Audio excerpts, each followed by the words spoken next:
संदूक में लाश, कत्ल का होगा पर्दाफाश। नमस्कार, आप देख रहे हैं स्वराज एक्सप्रेस। मैं हूं आपके साथ राघवेंद्र। ये बात हम इसलिए कह रहे हैं क्योंकि छत्तीसगढ़ के रायपुर में उत्तर प्रदेश के मेरठ जैसी ही वारदात सामने आई है, जिसमें धारदार हथियार से एक युवक का गला काटा गया, फिर शव को सूटकेस के अंदर डाला गया और सीमेंट का मोटा प्लास्टर चढ़ा दिया गया। मामले में पुलिस ने रिटायर्ड एएसआई के बेटे अंकित उपाध्याय और उसकी पत्नी शिवानी शर्मा को दिल्ली से गिरफ्तार किया है। मृतक युवक की पहचान किशोर पैंकरा के रूप में हुई है। वारदात का मास्टरमाइंड है अंकित, पेशे से वकील भी है। लाश फेंकने ले जाते वक्त पति और पत्नी सीसीटीवी कैमरे में कैद हुए थे। वारदात को अंजाम देने के बाद दोनों रायपुर एयरपोर्ट से दिल्ली भाग गए। देखिए, डीडी नगर थाना क्षेत्र के रायपुरा के इंद्रप्रस्थ कॉलोनी फेज 2 का ये पूरा मामला है। सीसीटीवी फुटेज में दिख रहा है कि आरोपी लाश को टीन की बड़ी पेटी में अंदर डालकर फेंकने के लिए ले जा रहे हैं। कार में 2 लोग सवार हैं, वही कार के आगे पीछे स्कूटी सवार एक संदिग्ध युवती भी मंडरा रही थी। आरोपियों ने चालाकी से कार में फर्जी नंबर प्लेट लगाकर वारदात को अंजाम दिया। गाड़ी ऑल्टो है, लेकिन पुलिस को गुमराह करने के लिए नंबर प्लेट सेंट्रो का इस्तेमाल किया गया। सामने पूरा नंबर प्लेट है, लेकिन पीछे से नंबर प्लेट को तोड़ दिया गया। इंद्रप्रस्थ कॉलोनी फेज 2 के पास पेटी में रखकर युवक की सड़ी हुई लाश फेंकी गई है। पूरे इलाके में लाश की गंध फैली तो लोग झाड़ियों में देखने पहुंच गए। ट्रंक में लाश देखने के बाद लोगों ने मामले की जानकारी पुलिस को दी। पुलिस ने जब ट्रंक खुलवाया तो लाश सूटकेस में ठुसी हुई मिली। सीमेंट का एक मोटा प्लास्टर चढ़ाकर सूटकेस को बंद कर दिया गया। दुर्गंध उठने पर पकड़े जाने के डर से सूटकेस को पेटी में रखकर सुनसान इलाके में फेंक दिया गया। शव बुरी तरह सड़ चुका है, लेकिन शुरुआती जांच में पता चला है कि युवक का गला कटा हुआ है। गले को किसी धारदार हथियार से काटने का अनुमान लगाया जा रहा है। वही सूटकेस में ठूसने के लिए उसे पूरी तरह से मोड़ा गया था। मृतक के हाथ पांव को शरीर में जोड़कर बांध दिया गया था। ट्रंक गोला बाजार के पेटी लाइन इलाके से खरीदा गया था। एक युवक और युवती ने संदिग्ध हालात में सुबह सुबह आकर खरीदा था। ट्रंक बेचने वाले के बताए हुए हुलिये से भी पुलिस की जांच को अहम सुराग मिल सकते हैं। तो ये पूरी कहानी है इस कत्लेआम की, जिसका पर्दाफाश अब धीरे धीरे परत दर परत होते नजर आ रही है। चालाकी देखिए। चलिए, हमारे सहयोगी रायपुर से गोपी कृष्ण साहू जुड़ चुके हैं, उनका रुख करते हैं। गोपी, देखिए, कल ये खबर जैसे ही आई हमने दिखाई अपने दर्शकों को रायपुर से, जिसके बाद हमने बातचीत की किस तरह से वहां फोरेंसिक टीम पहुंची थी, पुलिस के अधिकारी पहुंचे थे, जांच पड़ताल हो रही थी। अब परत दर परत इसके जो लेयर्स हैं वो खुलते नजर आ रहे हैं। पूरे मामले पर अगर अब तक की अपडेट की बात करें, जानकारी की बात करें, तो जरा विस्तार से दर्शकों को बताइए कि कैसे, क्यों और अब इसमें आगे क्या कार्रवाई हो रही है। बिल्कुल, इस सूटकेस और मर्डर के मामले पर एक एक करके पूरी जानकारी जो है वो देना चाहूंगा कि जिस तरीके से इंद्रप्रस्थ इलाके में पेटी के अंदर सूटकेस और सूटकेस में युवक का शव जो है वो बरामद हुआ था और युवक के शव को पूरी तरीके से सीमेंट का लेप लगा दिया गया था, ताकि जो बदबू आ रही थी, क्योंकि मर्डर लगभग 3 से 4 दिन पहले किए जाने की संभावना है, तो जो बदबू आ रही थी वो लोगों तक न पहुंचे और इसके लिए उस पर लेप चढ़ा दिया गया था। किशोर पैंकरा नामक युवक की इसमें हत्या की गई थी। हत्या सिर्फ इसलिए क्योंकि जमीन विवाद से जुड़ा यह पूरा मामला था। जमीन और पैसे के कारण मात्र 10 लाख रुपए के लिए किशोर पैंकरा की जान जो है वो इन दंपतियों के द्वारा ले ली गई। बता दें कि किशोर पैंकरा है, 50 लाख में उन्होंने अपनी जो जमीन है वो अंकित उपाध्याय और शिवानी शर्मा को बेची थी, लेकिन उनके द्वारा मात्र 30 लाख रुपए ही किशोर को दिए गए, 20 लाख रुपए नहीं दिए गए।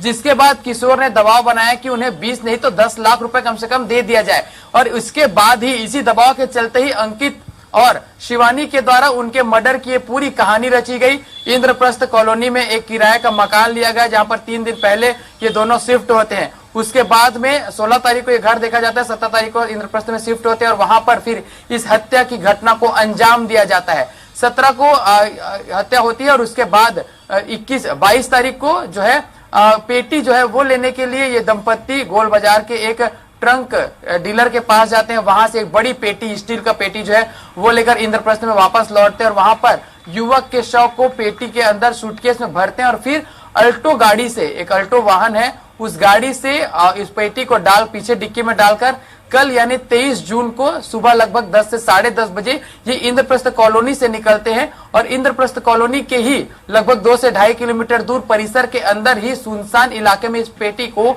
छोड़ दिया जाता है। वहीं पर जब हम इंद्रप्रस्थ कॉलोनी पहुंचे इस पूरी खबर की जानकारी लेने के लिए, तो हमें वहां पर एक चश्मदीद मिला। चश्मदीद युवक जो है वो MBBS की पढ़ाई करता है और वहां पर वो लिफ्ट के पास पहुंचा, तब 4 लोगों के द्वारा, जिनमें 3 पुरुष और 1 महिला थी, जिनमें एक दंपति दोनों है और 2 और अन्य जो उनके सहयोगी है, उनके द्वारा इस पूरे पेटी को लिफ्ट से बाहर निकाला जा रहा था। और हड़बड़ी में, जिनमें से 3 स्कार्फ बांधे हुए थे और महिला जिनका मुंह खुला था, हड़बड़ी में उस पेटी को ऑल्टो के अंदर डाला जाता है। युवक ये सब देखता है, मन में शंका होती है और वो अपने ऊपर फ्लैट पर चले जाता है।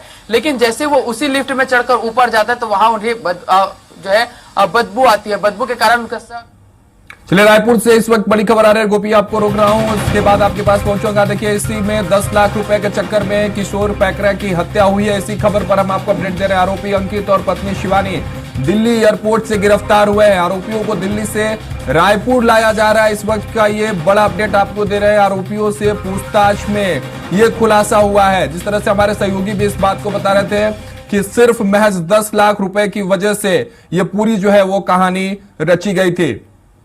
गोपी हमारे साथ बने हुए। गोपी, देखिए, कहीं ना कहीं ये पूरी प्लानिंग जो थी, और आप भी बता रहे हैं महज 10 लाख रुपए के वजह से इस किशोर की जान ले ली गई। आप आगे अपनी जानकारी रखिएगा। एक चीज और देखने वाली बात होगी, ये मर्डर बड़े ही प्लान तरीके से किया गया है। उस गाड़ी के विषय में भी कुछ जानकारी निकल के आई है क्या? क्योंकि ऑल्टो को सेंट्रो के नंबर से परिवर्तित करके उसका इस्तेमाल किया जा रहा था। तस्वीरें हम अपने दर्शकों को दिखा रहे हैं। सीसीटीवी फुटेज में साफ साफ दिख रहा है कि उस ऑल्टो के पीछे डिक्की में वो संदूक रखा हुआ है। और दूसरा सवाल यह भी है कि वो महिला कौन थी, उसकी पुष्टि हुई, जो आगे पीछे उनको गार्ड कर रही थी स्कूटी से। ऐसी भी खबर सामने आई है। जी गोपी।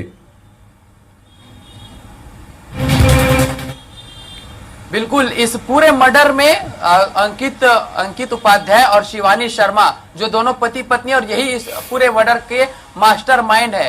जो लड़की थी वो स्कूटी से इस ऑल्टो कार जो चालक था उसे ट्रेन करती जा रही थी कि इस ओर जाना है, क्योंकि इस सुनसान जगह जो है वो पहले भी देखा गया था और वहां पर पहले उस सुनसान जगह को देखा गया और उसके बाद आकर ये पूरी प्लानिंग जो है वो की गई थी।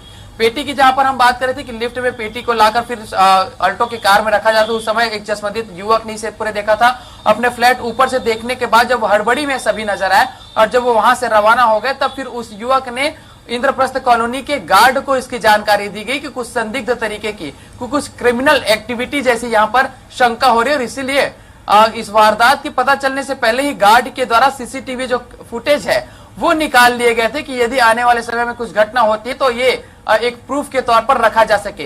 तो ये पूरी प्लानिंग थी, क्योंकि 3 दिन पहले ही इंद्रप्रस्थ कॉलोनी में पूरा मकान जो है अब वो इनके द्वारा लिया गया था महज 10 लाख रुपए। क्योंकि ऐसे भी जानकारी सामने आ रही कि जो किशोर पैकरा है वो विकलांग थे और व्हील चेयर से वो चला करते थे, जिनकी हत्या यहाँ पर की गई है। तो ये पूरी प्लानिंग इनके द्वारा की गई, मतलब मात्र 10 लाख के लिए। और उसके बाद हत्या की घटना को अंजाम देने के बाद कल ही दोनों पति पत्नी दिल्ली फरार हो गए। दिल्ली में दिल्ली से हालांकि उन्हें गिरफ्तार कर लिया गया और उन्हें रायपुर लाया जा रहा है। लेकिन ये पूरी जानकारी तब मिली कि जहां पर पेटी जो है वो मिली थी उसमें हब्बू नाम का एक स्टिकर लगा हुआ था, जिसे पुलिस पता करते हुए गोल बाजार पहुंची। गोल बाजार में फिर उस डीलर से पूछताछ की गई। वहां से फिर और सीसीटीवी फुटेज जो है वो निकाले गए, जहां पर उनके चेहरे साफ तौर पर देखे जा रहे थे। फिर इन चेहरों के स्केचेस बनाए गए और इन स्केचेस को दिल्ली भेजे गए और वहां से फिर इन्हें गिरफ्तार किया गया है। क्योंकि पूरे सर्कुलर लुकआउट सर्कुलर जो है वो जारी कर दिया गया, उसके कारण इन्हें दिल्ली से गिरफ्तार किया गया। इसमें दिल्ली पुलिस और सीआईएसएफ की जो है अहम भूमिका रही। फिलहाल रायपुर की जो टीम थी वो दिल्ली पहुंच चुकी है। अब कुछ ही देर में अब उन दोनों ही मुख्य आरोपियों को रायपुर वापस लाया जाएगा और फिर उनसे पूरे मामले की पूछताछ की जाएगी। क्योंकि आधिकारिक तौर पर कुछ भी पुलिस पहले से कहने से बचती हुई नजर आई। और इसमें क्योंकि जो आरोपी है अंकित उपाध्याय वो पेशे से वकील है, वही उनके पिताजी एएसआई है, रिटायर्ड एएसआई है। तो रिटायर्ड एएसआई के बेटे के द्वारा इस हत्या की घटना को अंजाम दिया गया और इसीलिए आधिकारिक तौर पर पहले से कुछ भी बोलने से पुलिस जो है वो बचती हुई नजर आ रही है। और उनके आने के बाद में और अधिक पूछताछ होगी और उसके बाद इस पूरे हत्याकांड का खुलासा होगा। लेकिन राजधानी में पेटी के अंदर सूटकेस के भीतर में ये शव मिलने से और उस शव को सीमेंट के लेप लगाने से पूरी तौर पर सनसनी जो है वो फैल गई।